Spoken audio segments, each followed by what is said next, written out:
শেখ হাসিনা মাথা উঁচু করে দেশে ফিরবেন। তিনি আদৌ কি ফিরবেন বা ফিরলে আমরা কি করব, সেগুলো নিয়ে কয়েকটা কথা বলা দরকার। সম্প্রতি আমরা খেয়াল করেছি যে শেখ হাসিনার ইন্টারভিউ আবার পাবলিশড হচ্ছে। আবার বলছি মানে হলো, ভারতের মেইন স্ট্রিমে গত নির্বাচনের কিছুদিন আগে একবার তার সাক্ষাৎকার প্রকাশিত হয়েছে। এখন আবার দেখছি, আমি গতকালই দেখলাম হিন্দুস্তান টাইমসে হয়েছে, আনন্দবাজারে হয়েছে। সেখানে তিনি মাথা উঁচু করে ফিরে আসার কথা বলছেন। শেখ হাসিনা ফিরতে পারেন কাগজে কলমে যদি ধরে নেই, তার মাথা উঁচু আসলে আর হবে না কোনো দিন। এটা এদেশে জনগণ জানে, খুব ভালোভাবে জানে। এমনকি আওয়ামী লীগেরও যারা অন্তত বর্বর ধরনের সমর্থক নন, তারাও শেখ হাসিনার আর মাথা উঁচু হতে পারে এটা বিশ্বাস নিশ্চয় করেন না। আওয়ামী লীগ ফিরবে কিনা সেটা আরেক আলোচনা। তিনি কি বলেছেন একটু জানি। আনন্দবাজারে যখন তার দেশে ফেরা নিয়ে জিজ্ঞেস করা, তখন তিনি বলছেন, আমাকে 19 বার হত্যার চেষ্টা করা হয়েছে। এটা একটা ন্যারেটিভ, আসলে আমরা জানি কখনো কখনো হয়েছে, কিন্তু 19 বার একটা সংখ্যা প্রতিষ্ঠিত করে ফেলা হয়েছে। 2004 সালের 21 আগস্ট গ্রেনেড হামলা করে আমার দলকে ধ্বংস করে দেওয়ার ষড়যন্ত্র হয়েছে, কিন্তু থামানো যায়নি। সৃষ্টিকর্তা যেহেতু বাঁচিয়ে রেখেছেন, আমি দ্রুতই বাংলাদেশের মাটিতে ফিরবো। এই জায়গাটা খেয়াল করি, মাথা উঁচু করে দেশের গণতান্ত্রিক পরিবেশ ফেরানোর গর্ব নিয়েই ফিরবো। তারপর বলছে যে আওয়ামী লীগের উপর নিষেধাজ্ঞা আছে, তাহলে তিনি কিভাবে ফিরবেন? তিনি বলছেন, বঙ্গবন্ধুকে সপরিবার হত্যা করার পরেও তৎকালীন শাসক গোষ্ঠী আওয়ামী লীগকে ধ্বংস করার চেষ্টা করে, কিন্তু উল্টো আওয়ামী লীগ শক্তিশালী হয়েই ফিরে এসেছে। যারা এই নিষেধাজ্ঞাকে স্থায়ী মনে করছেন, তাদের ইতিহাসের পাতায় চোখ রাখতে বলবো। আমাদের কোটি কোটি সমর্থক এবং লাখো নেতাকর্মী দেশেই আছেন। এখনও আমার ছাত্রলীগের ছেলেরাই অসহায় কৃষকের পাশে আছে। ইউনূসের নেতৃত্বাধীন অবৈধ অন্তর্বর্তী সরকার এবং সাজানো নির্বাচনের মাধ্যমে গঠিত বিএনপি সরকারের অপশাসনের বিরুদ্ধে আমাদের নেতাকর্মীরা সরব। আওয়ামী লীগ মানুষের আবেগে রয়েছে, ফলে আমাদের ফিরে আসা অনিবার্য, শুধু কিছু সময়ের ব্যাপার। আরও সংগঠিত হয়ে শক্তিশালী হয়ে ফিরব। নীরবে তার প্রস্তুতি চলছে।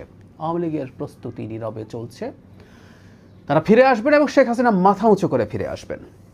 আচ্ছা, উনি আসবেন কিনা সেই জায়গায় একটু পরে আসি। আসলে আমরা কি করব? গতকালই ইনফ্যাক্ট একটা আমরা তথ্য মন্ত্রণালয়ের একটা ব্রিফিংয়ে এই ব্যাপারে কথা বলেছিলাম। সেটা হচ্ছে, আওয়ামী লীগ এবং শেখ হাসিনার প্রতি আমরা ইনসাফ বা ন্যায় বিচার নিশ্চিত করব। অনেকে এরকম একটা ফটো কার্ড করায় ছড়িয়ে গেছে, ভেতরেরটা অনেকে পড়েননি। অনেকে ইনসাফ করা মানে এটা অনুমান করছেন যে আওয়ামী লীগের বা শেখ হাসিনাকে বিচার ছাড়া ছেড়ে দেওয়া হবে এবং তিনি স্বাভাবিক থাকবেন, এবং এটা নাকি আওয়ামী লীগের পুনর্বাসনের একটা প্রকল্প, যেটায় এই সরকারও ইনভলভড। আমাদের শ্যালোনেস দেখে আমি ঠিক অবাক হই। আমি কিছু কনসাস মানুষকেও দেখেছি এটা শেয়ার করে করে এভাবে কথা বলছেন, অথবা তারা বুঝে শুনেও বলছেন, কারণ তারা ন্যারেটিভ তৈরি করতে চান, তারা একটা পারসেপশন তৈরি করতে চান যে বিএনপি আওয়ামী লীগকে তা পুনর্বাসিত করার চেষ্টা করছে। অথচ কয়েকদিন আগেই 2009-এর যে সন্ত্রাস দমন আইন, যেটার সংশোধনীর মাধ্যমে আওয়ামী লীগের কর্মকাণ্ড নিষিদ্ধ আছে, বিএনপি সেটাকে আইনে পরিণত করেছে। যাই হোক, শেখ হাসিনা আসলে তিনি ন্যায় বিচার পাবেন, তিনি ইনসাফ পাবেন, এটা ফর শিওর। ন্যায় বিচার বিচার বিভাগ করবে। আমাদের আইসিটিতে তার বিরুদ্ধে মামলা আছে, মামলায় তার রায় হয়েছে, মৃত্যুদণ্ড হয়েছে। তিনি যখন আসবেন, তার তখন আপিল করার সক্ষমতা তৈরি হবে। তিনি যদি সেটা করেন, তিনি লড়বেন। সেটাই যদি তিনি তাকে নির্দোষ প্রমাণ করতে পারেন, তিনি বেকসুর খালাস পেতে পারেন। অথবা যদি তিনি না পারেন, তাতে তার সেই শাস্তি বহাল থাকা বা সেই শাস্তি কার্যকর হতে পারে। আমি সেখানেই বলেছিলাম, আবারও বলছি, কারো ফাঁসি নিশ্চিত থাকা, মৃত্যুদণ্ড নিশ্চিত থাকা এবং সেটা কার্যকর হওয়া ইনসাফ হতে পারে যদি সেটা জুডিশিয়াল প্রসেস মেনে ন্যায় বিচারের মাধ্যমে হয়ে থাকে। সেটা হলো সবচেয়ে জরুরি কথা। এই সরকার অন্তত এক্সট্রা জুডিশিয়াল কোনো কিছু করতে দেবে না। বিচার বিভাগের কাজ বিচার বিভাগ করবে, কিন্তু সরকারও বাংলাদেশে কখনো কখনো এক্সট্রা জুডিশিয়াল অনেক কিছু করার চেষ্টা করেছে। আমি বলেছি, শেখ হাসিনার বিরুদ্ধে আমাদের প্রধান অভিযোগ ছিল তিনি সমাজ থেকে ইনসাফ নষ্ট করেছেন, রাষ্ট্র থেকে ইনসাফ নষ্ট করেছেন। সুতরাং তার উল্টোটা আমরা করব। শেখ হাসিনা, অন্য আওয়ামী লীগ আর তো বটেই, শেখ হাসিনার প্রতিও করব। দ্বিতীয় কথাটা হচ্ছে, আওয়ামী লীগ কি ফিরতে পারে? বাংলাদেশে আওয়ামী লীগের একটা খুবই উল্লেখযোগ্য সংখ্যক সমর্থক রয়ে গেছেন, খুবই মর্মান্তিক। আমি প্রায় বলতাম, শুধুমাত্র জুলাই গণঅভ্যুত্থান না, এই দেশের গণতন্ত্রকে যেভাবে ধ্বংস করেছে over the years Awami League, দেশের পুরো স্টেট স্ট্রাকচারকে ধ্বংস করেছে অবৈধভাবে ক্ষমতায় থাকার জন্য। এরপরও বেশ কিছু মানুষ আওয়ামী লীগকে সমর্থন করেন, এবং আমরা অনেক মানুষজনকে মিডিয়াতে আওয়ামী লীগের পক্ষে সম্মতি উৎপাদন করার চেষ্টা করতে দেখি।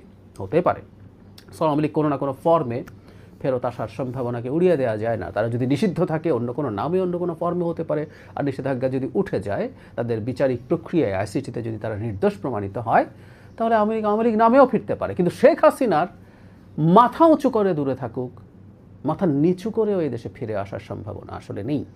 মাঝে মাঝে তাকে দিয়ে কথাগুলো আসলে বলানো হয় বলে আমি মনে করি, এটা একটা কৌশলের অংশ। সেই হিসাবে তিনি এগুলো বলেন। বাংলাদেশে যদি আওয়ামী লীগের কোনো রকম ভবিষ্যৎ কোনো দিন আওয়ামী লীগ বা অন্য কোনো নামে হতে হয়, সেটা আওয়ামী লীগ এবং সম্ভব হলে শেখ পরিবারকে বাদ দিয়েই হয়তো হতে হবে। কেউ বলতে পারে আপনি আওয়ামী লীগের পক্ষে বলার কে, আওয়ামী লীগকে পরামর্শ দেওয়ার কে, না আমি কেউ নই, কিন্তু একজন রাজনৈতিক বিশ্লেষক হিসেবে একসময় সেটাই আমার প্রধান পরিচয় ছিল, আমি অন্তত সেটা মনে করি। সুতরাং শেখ হাসিনার মাধ্যমে আওয়ামী লীগকে রিভাইভ করা হবে এবং শেখ হাসিনা বাংলাদেশে আসবেন প্রশ্নই আসে না। কারণ শুধু আমাদের দেশের বিচার বিভাগকে প্রশ্নবিদ্ধ করার চেষ্টা করে লাভ হবে না, কারণ জাতিসংঘের মানবাধিকার হাই কমিশন একটা বিস্তারিত অনুসন্ধান করেছে, রিপোর্ট করেছে।